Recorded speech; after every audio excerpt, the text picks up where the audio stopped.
नमस्कार दोस्तों, मैं सोनम जैन और आप सभी देख रहे हैं सोनम जैन की कहानियाँ। और आज की कहानी है भाभी से भी मायका होता है। यदि आप सभी को मेरे द्वारा लिखी गई ये कहानी पसंद आए तो चैनल को सब्सक्राइब करना बिल्कुल ना भूलें और बेल आइकन को भी प्रेस कर दें, जिससे आपको सभी को मिलती रहे मेरी आने वाली हर कहानी की नोटिफिकेशन। कहानी पसंद आने पर वीडियो को लाइक एंड शेयर जरूर कीजिएगा और कमेंट में जरूर बताया कीजिएगा आप सभी को मेरे द्वारा लिखी गई कहानियाँ पसंद आ रही हैं या नहीं। कहानी पसंद आए तो लाइक कर दीजिएगा, क्योंकि आप जानते हैं जब आप करते हैं कहानी को लाइक तो मुझे मिलती है नई नई कहानियाँ लिखने की प्रेरणा। और कहानी को अपनों के साथ शेयर करना बिल्कुल ना भूलें। तो चलिए कहानी शुरू करते हैं। दीदी, आज मैंने डोसा बनाकर देखा, जरा खाकर तो बताइए कैसा बना है। सीमा ने अपनी ननद चंचल से पूछा। चंचल डोसा खाती और मुंह बनाते हुए कहती, ठीक ही है। जिसे देख सीमा का चेहरा उतर जाता। फिर चंचल सीमा से कहती, अरे भाभी बहुत अच्छा बनाए। आप तो मुझे जानती ही हैं कि मैं थोड़ी नटखट हूँ, तो मेरी बातों का बुरा मत माना कीजिए। चंचल सिर्फ नाम से ही नहीं, स्वभाव से भी बहुत चंचल थी। हंसी मजाक करना उसे बहुत पसंद था। तभी चंचल की माँ ने बोला, ये लड़की कभी नहीं सुधरेगी, रुला दिया ना उस बेचारी को। अरे मम्मी, इसमें मेरी क्या गलती। भाभी ही छोटी छोटी बातों का बुरा मान जाती, और आपको तो पता है मेरा स्वभाव भी ऐसा है, और आपको ज़्यादा ही बुरा लग रहा है तो चली जाती हूँ मैं अपनी ससुराल। पैसे भी मायके में 10-15 दिन ही रुकने के लिए आती हूँ। तब सीमा ने कहा, मम्मी जी दीदी सही कह रही हैं, मैं ही बहुत जल्द बुरा मान जाती हूँ। पर न दीदी तो दिल की बहुत साफ है, और दीदी जब भी आप घर आती हैं तो मुझे बहुत अच्छा लगता है, इसलिए आप यहाँ से ससुराल जाने की बात मत कीजिए। तब चंचल कहती है, रहने दीजिए भाभी, झूठ मत बोलिए। जानती हूँ आप तो यही सोच रही होंगी, यही नंद कब ससुराल जाएगी और कब मैं चैन से बैठूंगी। जब देखो तब परेशान करती रहती है। तब सीमा ने कहा, ऐसा तो मैं कभी सोच भी नहीं सकती दीदी, मैं तो आपके आने का इंतजार करती हूँ। अच्छा जी, चंचल ने मुस्कुराते हुए कहा, और सभी हंसने लगते। दोनों ननंद भाभी में बहुत अच्छी बनती थी, जिसे देखकर सुनीता जी भी बहुत खुश होती कि बहू और बेटी एक साथ खुश हैं। इसी तरह दिन निकलते जाते और चंचल कुछ दिनों बाद अपनी ससुराल चली जाती। शुरू शुरू में चंचल अपने मायके जाती रहती थी, लेकिन धीरे धीरे वक्त निकलता गया और चंचल ने 2 प्यारे बच्चों को जन्म दिया। जैसे ही बच्चे बड़े हुए तो उसे अपने मायके जाने का समय ही नहीं मिलता। साल भर में 1 से 2 बार मायके जाती। गर्मी की छुट्टियां चल रही थी और चंचल के बच्चे जिद करने लगे, मम्मी मामा के घर चलो ना, हमारे सभी दोस्त आए हुए हैं। चंचल भी कहती थी कि वैसे भी बहुत दिनों से मायके नहीं रही हूँ, इसी बहाने मायके भी होकर आती हूँ। चंचल का बड़ा बेटा रोहित 8 वर्ष का था और छोटा बेटा मोहित 4 वर्ष का। अपने दोनों बच्चों के साथ मायके जाती। सीमा उसे देखकर बहुत खुश होती। सीमा के भी 2 बेटे थे, बड़ा कुसर 7 वर्ष का और छोटा बंटी 4 वर्ष का था। जब चारों बच्चे एक साथ मिले तो खेलना कूदना शुरू हो गया। इसी तरह एक हफ्ता निकल गया और एक दिन रोहित और कुशल आपस में खेल रहे थे और खेलते ही खेलते दोनों की लड़ाई हो गई। रोहित और कुशल आपस में लड़ने लगते और लड़ते लड़ते कुशल गिर जाता, जिससे उसके सिर में चोट आ जाती, जिसे देख सीमा घबरा जाती और रोहित में एक थप्पड़ खींचकर दे देती। रोहित रोने लगता है, तभी वहाँ चंचल आती और कहती, भाभी ये सब क्या है। बच्चे आपस में खेलते हैं तो लड़ते भी हैं और उन्हें चोट रखती रहती है, लेकिन आपको इस तरह रोहित को थप्पड़ नहीं लगाना चाहिए था। तब सीमा ने कहा, दीदी आप तो अपने ही बेटे का पक्ष लेंगी ना। जरा देखिए मेरे बेटे के सिर में कितनी चोट आ गई है।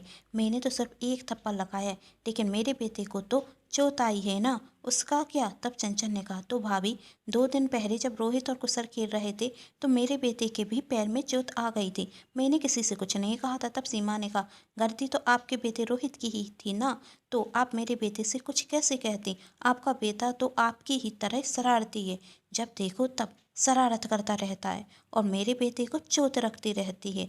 अपने बेटे को समझा दीजिए, इसे यहाँ आना है तो सही से रहे, वरना क्या मतलब इसे यहाँ आना है। चंचल ने गुस्से में कहा, यह मेरा भी मायका है, मैं जब चाहूँ तब आ सकती हूँ। मायका मायका होता है, लेकिन ससुराल ही एक लड़की का असली घर होता है, यह मत भूलिए। और यह मेरा ससुराल है, घर तो यह मेरा है, आपका नहीं। सीमा ने कहा। सीमा की ऐसी बातें चंचल के दिल को ठेस पहुँचा देती और चंचल ने अब सीमा से बातें करना बंद कर दिया और सीमा भी चंचल से बात करना नहीं चाहती थी। दोनों ही ननंद भाभी आपस में बातें नहीं कर रही थी। ये देख सुनीता जी को बुरा लगता और वह दोनों को समझा रही थी, लेकिन दोनों में से कोई समझने को तैयार नहीं था। सुनीता जी के कहने पर दोनों आपस में बातें तो करने लगी, लेकिन मन मुताब तो अभी भी था। चंचल को बहुत बुरा लगा था जब उसकी भाभी ने कहा था मायका एक लड़की का असली घर नहीं होता। कुछ दिन मायके में रुकने के बाद चंचल अपनी ससुराल वापस आ जाती और मन में सोचती, जानती हूँ यह बात कि मायका एक लड़की का असली घर नहीं होता, लेकिन भाभी को यह बात मुझसे कहने की क्या ज़रूरत थी। मैं कौन सा वहाँ बसने के लिए जाती हूँ। साल में सिर्फ 1-2 बार ही तो जाती हूँ, वही भी मुश्किल से 10 से 15 दिन के लिए। इतने में ही भाभी ने मुझे इतना कुछ सुना दिया। मैं तो भाभी से हमेशा अच्छे से ही बात करती थी और बच्चे तो आपस में लड़ते ही रहते हैं। छोटी सी बात को इतना बड़ा क्या बनाना था भाभी को। अब तो मैं जब भी मायके जाया करूँगी भी जब भाभी अपने मायके जाएंगी, और ऐसा ही हुआ है। चंचल अपनी भाभी के मायके जाने के बाद ही अपने मायके जाती, और सीमा भी कभी अपनी ननंद चंचल से मायके आने के लिए नहीं कहती, और दोनों ननंद भाभी के रिश्ते में दरार आने लगी। इस बात को 2 वर्ष हो गए थे और दोनों ननंद भाभी के रिश्ते में सुधार भी नहीं आया। के होते हुए चंचल मायके जाती तो सीमा चंचल को देखते ही साथ मुंह बना रहती और अपने मायके के लिए निकल जाती। सीमा जब अपने मायके जाती तो उसकी भाभी भी अपने मायके जाने के लिए तैयार होने रखती। तब सीमा अपनी भाभी रितु से कहती, भाभी मुझे आए हुए 1 घंटा नहीं हुआ और आप अपने मायके जाने की तैयारी कर रही हैं। कुछ दिन मेरे साथ रुकें फिर मायके चली जाना। तब रितु ने कहा, नहीं दीदी मैं तो आज ही मायके जाऊंगी। तब सीमा ने अपनी माँ से कहा, माँ भाभी की अकड़ तो देखो, मैं मायके आई और ये अपने मायके जा रही हैं। क्या इनका फर्ज नहीं बनता कि कुछ दिन मेरे साथ रुकें अपनी ननंद के साथ। मैं कौन सा हर दिन मायके में रहती हूँ, साल भर में सिर्फ 1 ही बार तो आती हूँ, वही भी गर्मियों की छुट्टियों के लिए। फिर भी भाभी मेरे साथ नहीं रुक सकती। क्या मैं इतनी बुरी हूँ। तभी सीमा की माँ ने कहा, बेटी बुरी तो तेरी ननद चंचल भी नहीं है, लेकिन रुकती तो तू भी उसके साथ नहीं है। 2 वर्ष हो गए, लेकिन 2 वर्ष में एक दिन भी तुम दोनों ननद भाभी एक साथ रुकी नहीं हो। और इस बार तो चंचल ने पैरवी की, तेरे होते हुए वह मायके भी आ गई, लेकिन तू उसे देखते ही साथ अपने मायके आ गई। क्या फर्ज तेरा नहीं बनता अपनी ननद के साथ रुकने का। तब सीमा ने अपनी माँ से गुस्से में कहा, माँ मेरी ननद के बारे में तो आप कुछ कहिए ही नहीं।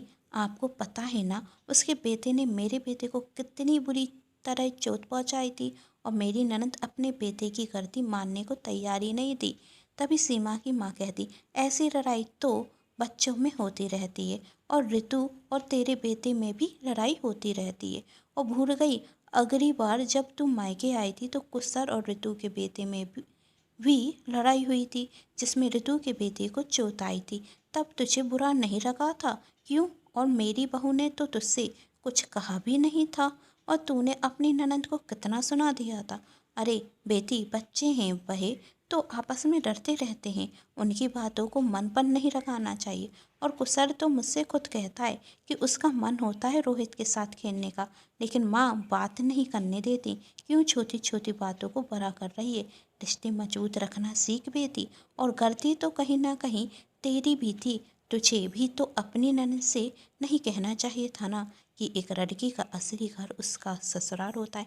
मायका ने जरा सोच, तेरी भाभी तुझसे कहते हैं कि आप इस घर में आती ही क्यों हैं। यह आपका घर थोड़ी ना है।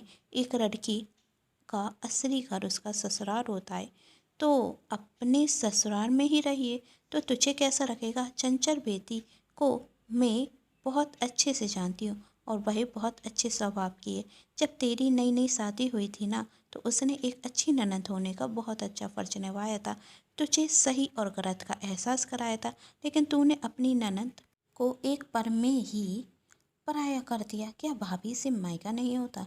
मेरी बेटी तूने आज साबित कर दिया कि मायका भाभी से नहीं माँ से होता है। इसका मतलब तो यह है कि यदि कर के दिन मैं इस दुनिया से चली गई तो तेरा मायका छूट जाएगा ना। नहीं माँ ऐसा मत कहिए। तो ऐसा तुम भी अपनी ननद से मत कहा कर, उसे भी बुरा रखता है। बेटी हम जैसा बीज बोएंगे वैसा ही पाएंगे। जो तू अपनी ससुराल में अपनी ननद के साथ व्यवहार करेगी, तेरी भाभी तेरे साथ वैसा व्यवहार करेगी। माँ मुझे अपनी गलती का एहसास हो गया, सीमा ने कहा।